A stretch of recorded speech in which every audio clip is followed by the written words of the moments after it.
रसूलुल्लाह जब ये मुजदा सुनाए तो मदीने में ईद का माहौल नजर आ रहा था।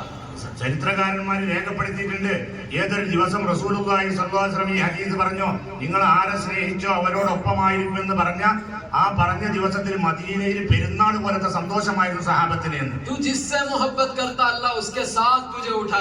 നീ ആരെ സ്നേഹിച്ചോ നാളെ ഖിയാമത്തിൽ അവരോടൊപ്പം നിന്നെ ഉണർത്തുമെന്ന് പറഞ്ഞപ്പോ സഹാബത്തിന് ഏറ്റവും കൂടുതൽ സന്തോഷിക്കുന്ന ദിവസം അതായിരുന്നു എന്ന്. അത് സന്തോഷത്തിന് ദിവസമാണെങ്കിൽ മറുഭാഗത്ത് നമ്മളെ പോലത്തെവർക്ക് ദുഃഖിക്കാനുള്ള അവസരവും കൂടിയാണത്.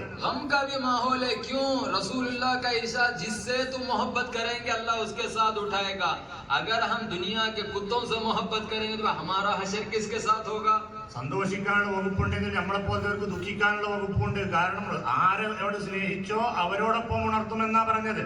അള്ളാഹുവിനെ റസൂലിനെ സ്നേഹിക്കുന്നതിന് പകരം ഒരാള് ഈ ദുനിയാവിന്റെ പട്ടികളെ സ്നേഹിച്ച് ജീവിക്കുന്നവനാണെങ്കിൽ അവരെ ഉണർത്തൽ ആരോടൊപ്പായിരിക്കും? उनके पास दूसरा पहलू नहीं था, उनके पास एक ही पहलू है, वो है मोहम्मद रसूलुल्लाह की मोहब्बत, इसीलिए वो खुशी मना रहे हैं. സഹാബത്തിന്റെ കാര്യത്തിൽ അവരുടെ മുമ്പിൽ വേറൊരു വേദി അതിനില്ല.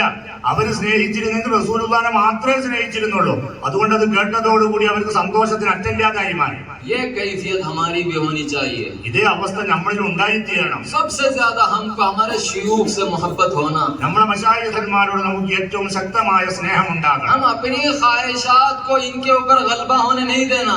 നമ്മുടെ വികാരങ്ങൾ, നമ്മുടെ ആഗ്രഹങ്ങൾ അവരോട്